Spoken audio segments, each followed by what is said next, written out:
जिन पे हर की महर दुख ब्रजराज हरो है। पारथ के भयो कुमर परीक्षित नाम धर्यो है। परीक्षित का जन्म हुआ, न परे हो द्रव्य लुटाए, आनंद ही आनंद रहा। धीरे धीरे परीक्षित भैया 8 साल की उम्र हो गई। जब 8 वर्ष की उम्र हो गई, इधर राजा बासुक के घर में भैया एक बिटिया का जन्म हुआ। नांगनी ने विचार किया, मेरा पति है नागवंशी, जहर खा के मर जाएगा, इतना बड़ा मेरे घर है, क्यों ना हो इस लड़की को हम छिपा लें। न पर हो द्रव्य लुटाए, बासुक के कन्या भई। सो नागिन ने लियो छिपाए, और बोली नारी गर्भ मेरो खंडित, बदशीस महल मा होई गयो। जब राजा बासुक लौट के आए तो राजा समय आने पर पूछा, देवी तुम्हारे गर्भ से बिटिया हुई है लड़का? तो नागिनी हंसने लगी और राजा बासुक से बोली, हाँ, ना हमरे बिटिया ना हमरे लड़का, हमार गर्भ ही खंडित होएगा। ए राजा बासुक खुश होएगा, कहा बहुत बढ़िया रहा, बिटिया लड़का कुन नहीं भाग खाओ को सर झुकाई। ए जी के लड़का हो चाहे इतना गरीब आदमी मुआछा खड़ी है, और जी के बिटिया आ जाए घर में तो चाहे हो तुम राणा प्रताप बप्पा जा लो, सर झुकावे परी।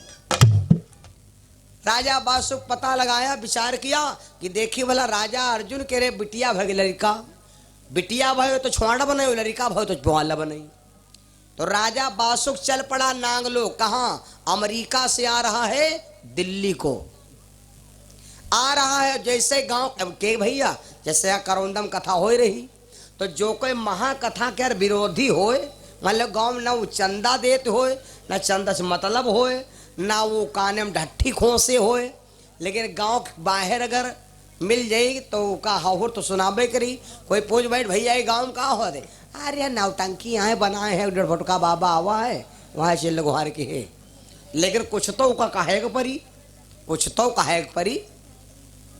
ए जब गांव किनारे राजा बासु का आवा तो हुआ सब ढोल बाजे गमके, का बाजे मालूम? ढोलक माँ जड़े सितार बलम कहूँ छल्ला मिलावती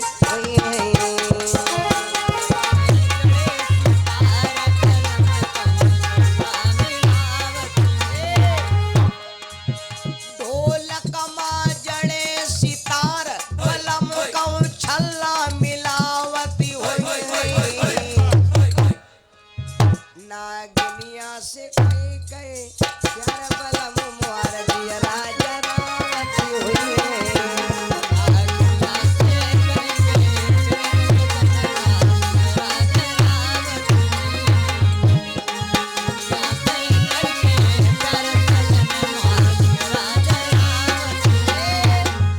मतलब भैया गांव किनारे पहुंचा तो वह हुआ ढोल गमके हो। तो राजा बासुक ने पूछा, ए भैया यहाँ तो नहीं गाँव ढोल कैसे बाजत? तो गांव वाले ने कहा, तुमका नहीं पता भाई 6 महीना पहले जवान लड़का मरीगा रहे, अब लड़का कहे पुआता आवा तो वह खुशी में ढोल बाज रही।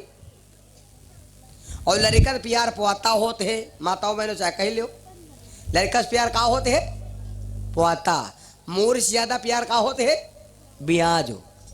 जो कोई जी के घर से मूर ले ब्याजे पर तो का ब्याज तुम देते रहो, मूर का बहु मंगबे नहीं करी। यह है भगवान से कहीं भगवान दे वाला रही न जाए, हमार ब्याज देते रहे बस। सास बहुरियम झगड़ा होते कबिले, चले घर में नान पुआता नहीं आवत तबिले, घर में नान पुआता आ जा लो, बूढ़ा क्या न्यूटल गेरू आवा। जहाँ तन की लड़ाई हो तो बहुरिया टप पदे कहा, बड़ी नेकी हो बड़ी नेकी हो बड़ी नेकी घर की हो, हमरे लड़का का ना लियो। तो बूढ़ा का नहीं ले है, बूढ़ा की मजबूरी है, पुआता आबे करे।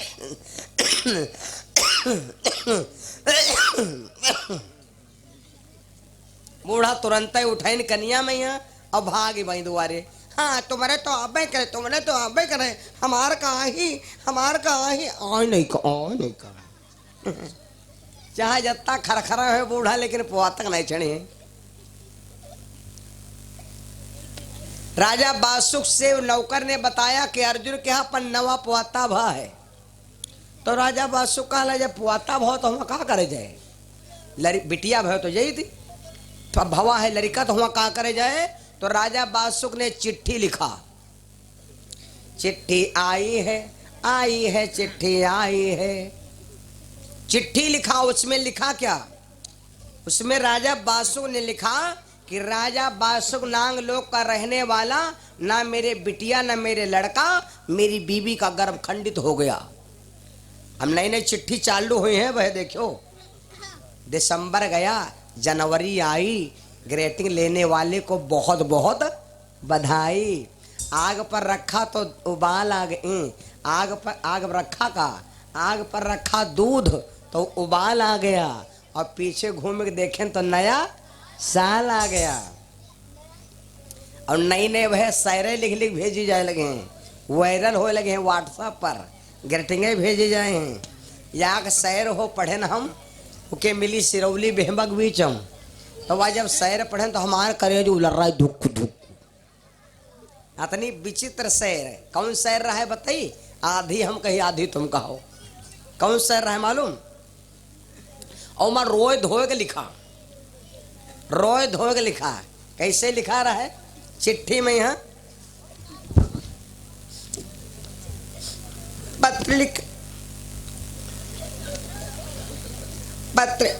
पत्र लिखा है खून से, स्याही नहीं रहा, पत्र लिखा है खून से, स्याही मत समझना, मरती हो तुमने नाम से जिंदा नहीं। राजा बासुक ने चिट्ठी लिखा कि ना हमारे लड़का ना हमारे बिटिया, मेरी देवी का गर्भ ही खंडित हो गया। और यह अर्जुन को चिट्ठी दे दिया रहुआ, हम तो के बताई समय आई। खून से सियाही मत समझना, इतना तो झटैया खड़ी बा। अच्छा अच्छा अच्छा अच्छा, चुरकी है चुरकी।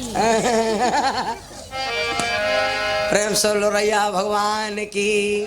भैया तो सुनो,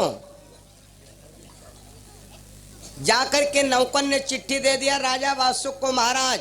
और जैसे अर्जुन ने चिट्ठी पढ़ा, राजा बासुक नांग लोक का, न मेरे बिटिया न मेरे लड़का, मेरी देवी का गर्भ खंडित हो गया। राजा बासुक के सीने में धड़ाम से लगा और अर्जुन ने कहा, राजा बासुक तूने खेल खेला है, ठिठोली नहीं किया है।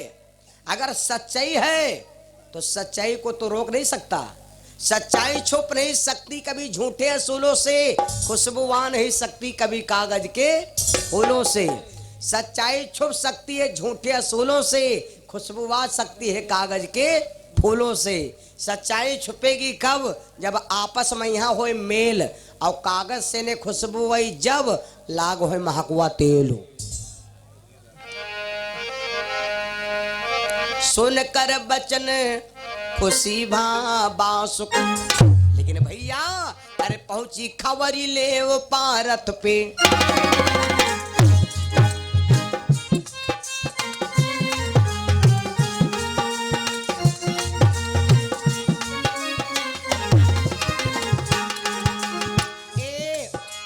पहुंची खबरी ले वो पारत पे, अरे सुनती मोर छाई है।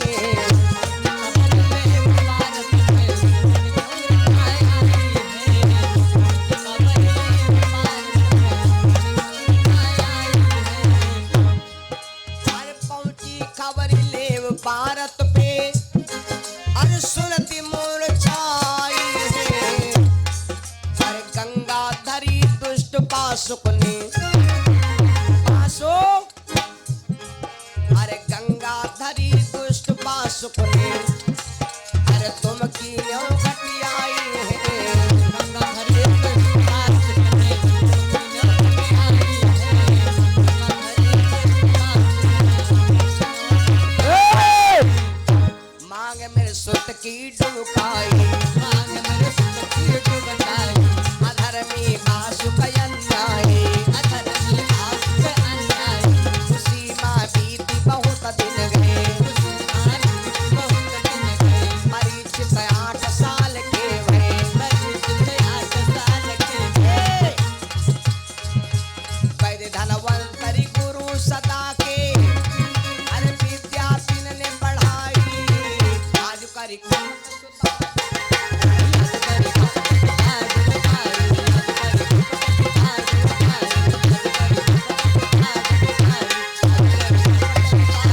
राजा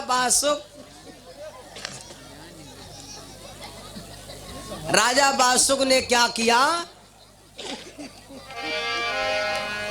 जिस समय राजा बासुक की चिट्ठी अर्जुन के पास पहुंची, अर्जुन ने कहा राजा बासुक तो सच्चाई को रोक नहीं सकता, कुछ भी हो जाए तो सच्चाई को नहीं रोक सकता। धीरे धीरे परीक्षित की उम्र हो गए भैया 8 साल, परीक्षित की उम्र हो गए 8 साल। और एक बात बताई, जैसा जिसका गुरु होगा वैसे चेला का यहाँ ज्ञान हुई, जैसा जिसको गुरु होगा वैसे चेला का यहाँ ज्ञान हुई। वैद्य धन्वंतर परीक्षित के गुरु बने। वैद्य धन्वंतर कौन थे भैया, समुद्र से मंथन हुआ, परीक्षित जाकर के उनसे विद्या सीखने लगे। धीरे धीरे परीक्षित महाराज की उम्र की परीक्षित की उम्र हो गई 12 साल। वही गयो कुमर बरस 12 को, 12 साल की उम्र हो गई परीक्षित महाराज की। अर्जुन के यहाँ पर एक कुआं था, इस कुएं को लोग अमृत का कुआं कहते, लेकिन ये अमृत का कुआं नहीं था भैया। इस कुएं के जल की एक शुद्धता थी कि अगर किसी के मन का पाप लगा हो, किसी का शरीर बिगड़ गया हो, किसी को दोष लगा हो, अगर इस कुएं के जल से स्नान कर लेता है तो व्यक्ति शुद्ध हो जाता।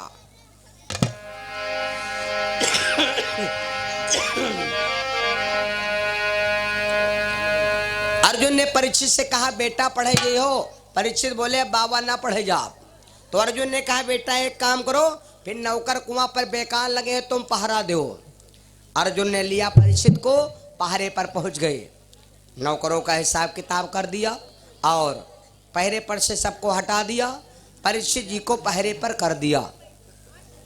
अर्जुन जब चलने लगे तो परीक्षित से कहा बेटा एक काम करना, सब कुछ करना लेकिन बस एक काम ना करो। कौन?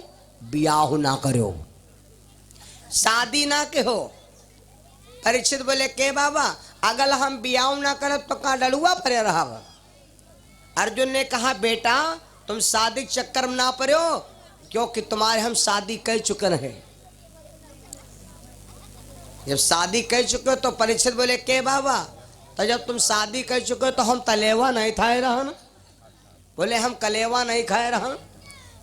पर अर्जुन ने कहा बेटा कलेवक बात खत्म करो। तो अब के बाबा हमार दुल्हन का करते रहे, कहीं दुल्हन तुम्हारे आशय बनावत रहे। अरे जब तुम नहीं पैदा भे तो दुल्हन नहीं पैदा भे रहे। पहले बिहाव आए न दुल्हन पैदा न दुल्हा पैदा, बिहाव गवा हो। कहाँ शादी की हो बाबा? बोले नागलोक में। परीक्षित बोले बाबा वो नंगा है, झगड़ा करेगा, क्या करी बेटा? और एक बात सुन लो बेटा, अगर वह लड़की राजा बासु के लायक हमरे सामने आप पेश कर दो तो हम समझाब कि तुम हमरे अस्से वंश के कल्ला हो। आहा, परीक्षित को पहरे पर कर दिया और मेरे बंधु अर्जुन महाराज अपने घर चले आए। देखो भैया परीक्षित रह रहे हैं।